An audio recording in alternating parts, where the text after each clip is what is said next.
I M ಕೊಡಕ ನಾನು ಈಗ ಹಾಲಿ ಶಾಸಕನ ಇದೀನಪ್ಪ. ನಾನು ಹಾಲಿ ಶಾಸಕನ ಕಾಂಗ್ರೆಸ್ ಪಕ್ಷದ ಶಾಸಕನಾಗಿ ಇದ್ದೀನಿ. ಇವತ್ತು ಭಾರತೀಯ ಜನತಾ ಪಕ್ಷದ ಬಿ ಫಾರ್ಮ್ ಅನ್ನು ತಗೊಂಡು ಗೆದ್ದಾರವರು, ಅದನ್ನ ಅರಿವಿಟ್ಕೊಳ್ಳಿ. ಅವರು ಮೊದಲು ಅದಕ್ಕೆ ರಾಜೀನಾಮೆ ಕೊಳ್ಳಿ. ಅವ್ರ ಪಕ್ಷನ ಕಿತ್ತು ಒದ್ದು ಹೊರಗಾಕೈತಲ್ಲ, ಇನ್ನೇನು ನಾಚಿಕೆ ಸಾಕಾಗಿಲ್ಲ, ಇನ್ನೇನು ಬೇಕು? ಸುಮ್ಮನೆ ಈ ಪಕ್ಷ ಕಟ್ತೀನಿ ನಾನೇ ಮುಖ್ಯಮಂತ್ರಿ ಅಂತ ಘೋಷಣೆ ಮಾಡೋದು. ಸ್ವಯಂ ಘೋಷಿತ ನಾಯಕ ಇವ ಯಾರು ಕೇಳ್ತಾರೆ? ಸ್ವಯಂ ಘೋಷಿತ ಆದವ್ರು ಬಹಳ ಮಂದಿ ಮಣ್ಣುಮುಖ ಹೋಗ್ಯಾರ ಈ ದೇಶ, ಈ ರಾಜ್ಯದೊಳಗೆ, ಈ ದೇಶದಾಗ. ಇದು ಒಂದು ಮಣ್ಣುಮುಖ ಟೈಮ್ ಬಂದೈತಿ. ಅದಕ್ಕೆ ಕಾಯಿರಿ, ಸಮಯ ಒಂದು ವಾರ ಅಲ್ಲ, ಸಮಯಕ್ಕೆ ಕಾಯಿರಿ. ಆ ಸಮಯನೇ ಅವ್ರಿಗೆ ತಕ್ಕ ಪಾಠ ಕಲಿಸುತ್ತೆ. ಅಲ್ಲ ನೋಡೋಣಲ್ಲ, ಅದು ಚುನಾವಣೆ ಬಂದಂತ ಸಂದರ್ಭದಲ್ಲಿ ಮಾತಾಡ್ತೀನಿ. ಈಗ ಮಾತಾಡಿದ್ರೆ ಇಟ್ ಇಸ್ ಟೂ ಅರ್ಲಿ ನಾವು ಮಾತಾಡೋದು. ಅದಕ್ಕೆ ನಾನೊಬ್ಬ ಹಾಲಿ ಶಾಸಕನ ಇದೀನಿ ಆಲ್ರೆಡಿ ಇಲ್ಲಿ ನನ್ನ ಮತಕ್ಷೇತ್ರಕ್ಕೆ. ಅವ್ರ ಪಕ್ಷ ತೆಗೆದಾಕೈತಿ. ಯಾವ ಬಿ ಫಾರ್ಮ್ ತಗೊಂಡು ಗೆದ್ದಿದ್ರು ಅದನ್ನ ರಾಜೀನಾಮೆ ಕೊಡ್ಬೇಕಲ್ಲ, ಕೊಡ್ಲಿ. ಫಸ್ಟ್ ಕೊಟ್ಟ ಮೇಲೆ ನೋಡ್ತೀವಿ ನಾವು ಯಾರು ರಾಜೀನಾಮೆ ಕೊಟ್ಟು ಬರ್ತೀವಿ ಅನ್ನೋದು ಹೇಳಿ. ಉಚ್ಚಾಟನೆ ಮಾಡಿದ್ದು ಅವ್ರನ್ನ, ನಮ್ಮನ್ನಲ್ಲ. ನಮ್ಮ ಪಕ್ಷ ನಮಗೆ ರಾಜೀನಾಮೆ ಕೇಳುವಂಥದ್ದು ಅವ್ರಿಗೆ ಯಾವ ರೀತಿ ನೈತಿಕ ಮಟ್ಟ ಇದೆಯೋ ಗೊತ್ತಿಲ್ಲ. ತಾವು ರಾಜೀನಾಮೆ ಕೊಡ್ಬೇಕು. ಆ ಪಕ್ಷಕ್ಕೆ ರಾಜೀನಾಮೆ ಕೊಟ್ಟು ಚುನಾವಣೆ ಎದುರಿಸ್ಲಿ, ಮುಂದೆ ತೋರಿಸ್ತೀವಿ ಅಂತ ಹೇಳಿದ್ವಿ ನಾವು. ಅಶ್ಲೀಲವಾಗಿ ಮಾತಾಡುವಂಥದ್ದು ಅವರು ಸ್ವಾಭಾವಿಕ ಗುಣ ಅನ್ನೋಕೇನೋ ಅವ್ರ ಸಂಸ್ಕಾರನೇ ಅದೈತಿ. ಅವ್ರ ಸಂಸ್ಕಾರನೇ ಅದು.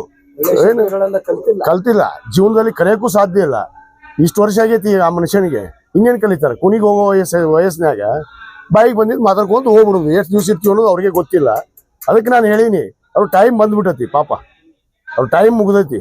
ಯಾಕಂದ್ರೆ ರಾಜಕೀಯ ಜೀವನದ ಒಂದು ಟೈಮೇ ಮುಗಿದಂತೆ ಕಾಣ್ತಾ ಇದೆ. ಅದಕ್ಕೆ ಅವರು ಇಂಥ ಅಶ್ಲೀಲ ಶಬ್ದಗಳನ್ನ ಎಲ್ಲರಿಗೂ ಮಾತಾಡ್ತಾರೆ. ಅವ್ರಿಗೆ ಹುಟ್ಟಾರ, ಇವ್ರಿಗೆ ಹುಟ್ಟಾರ, ಸಹಜವಾಗಿ ಹುಟ್ಟಿದ ಬಗ್ಗೆನ ಮಾತಾಡ್ತಿರ್ತಾರ. ಅವ್ರಿಗೆ ಅವರೇ ಪ್ರಶ್ನೆ ಹಾಕ್ಕೊಳ್ಳಿ, ಅವ್ರು ಸ್ವಲ್ಪ ಚರ್ಚೆ ಮಾಡಲಿ. ಯಾರಿಗೆ ನಾವು ಹುಟ್ಟಿವಿ ಅನ್ನೋದನ್ನ ಇಡೀ ಕರ್ನಾಟಕ ರಾಜ್ಯ ಗೊತ್ತೈತಿ, ಇಡೀ ದೇಶಕ್ಕೆ ಗೊತ್ತಿದೆ ನಾವು ಯಾರಿಗೆ ಹುಟ್ಟಿವಿ, ಏನು ಆಗಿದ್ದೀವಿ ಅಂತೇಳಿ.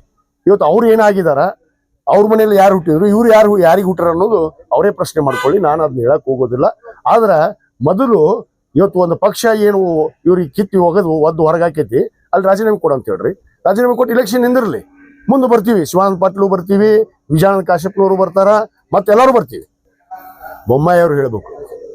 ಇವನು ಯಾರು ಹೇಳಕ್? ಆ ಪಕ್ಷದೊಳಗೆ ಇಲ್ಲ ಇವ್ ಮನುಷ್ಯ. ಬೊಮ್ಮಾಯಿಯವ್ರು ಯಾವ ಪಕ್ಷದಾಗ ಅದಾರ, ಆ ಪಕ್ಷದಾಗ ಇಲ್ಲ. ಬೊಮ್ಮಾಯಿಯವ್ರ ಬಗ್ಗೆ ಏನ್ ಮಾತಾಡ್ತಾರ? ಇನ್ನೊಬ್ಬರಿಗೆ ಹಂಗೆ ಮಾತಾಡೋದು. ಏನ್ ತೊಗೊಂಬಂದಾರ, ಏನ್ ತಂದಿಲ್ಲ, ಇವ ಏನ್ ಮಾಡ್ಯಾನ, ಇವ ಡೀಲ್ ಮಾಡಿದ್ ನನಗೆ ಗೊತ್ತಿಲ್ಲ. ಈ ಡೀಲ್ ಮಾಡಿ 2D 2C ಕೊಡಿಸಿದ್ ನನಗೆ ಗೊತ್ತಿಲ್ಲ. ನನಗೆ ಗೊತ್ತೈತೆ, ಅದನ್ನೂ ಹೇಳ್ತೀನಿ ನಾನು. ಇವ್ನು ಎಷ್ಟು ಡೀಲ್ ಮಾಡ್ಯಾನ, ಇವ್ನು ಯಾರ್ಯಾರಿಗೆ ಎಲ್ಲೆಲ್ಲಿ ಕೊಡಿಸ್ಯಾನ, ಸಂದರ್ಭ ಬರಲಿ. ಅದು ಆ ಸಂದರ್ಭ ಬಂದ್ರೆ ಅದ್ರದ್ದು ಮಾತಾಡಲಿ. ನಾನು ಹೇಳ್ತೀನಿ ಯಾರ ಕಡೆ ಕೊಡಿಸ್ಯಾರ ಅನ್ನೋದು ಹೇಳ್ತೀನಿ, ಎಲ್ಲಿ ಐತೆ ಅನ್ನೋದು ಹೇಳ್ತೀನಿ, ಅದನ್ನೂ ಹೇಳ್ತೀನಿ. ನನ್ನ ಮಕ್ಕಳ ಲಕ್ಷಣದಾಗ ಜನ ನನ್ನ ಕ್ಷೇತ್ರದ ಜನ ನನ್ನ ಮಕ್ಕಳ ಲಕ್ಷಣ ನೋಡೇನೆ ನನಗೆ 30,000 ಅಧಿಕ ಮತದಿಂದ ಗೆಲ್ಸಿದಾರ. ನನ್ನ ಮಕ್ಕಳ ಲಕ್ಷಣಕ್ಕೆ ಗೆಲ್ಸ್ಯಾರ. ಏನು ಇವನ್ ಮಕ ಇತ್ತಂತ ನನ್ನ ಕ್ಷೇತ್ರದಾಗ ಸುಮ್ಮನೆ ಮಾತಾಡ್ತಾನ. ಮಕ ಲಕ್ಷಣ ಇವನ್ ಹೇಗೆ ಲಕ್ಷಣ? ಇವನಿಗೆಲ್ಲ ಏನಂತಾರ ಗೊತ್ತಾ? ಬಿಜಾಪುರದಾಗ ಚಕ್ಕ ಅಂತಾರ. ಚಕ್ಕ ಏಜೆಂಟ್ ಅಂತೀವ. ಅವ್ರಿಗೆ ಉತ್ತರ ಕೊಳ್ಳಿವ.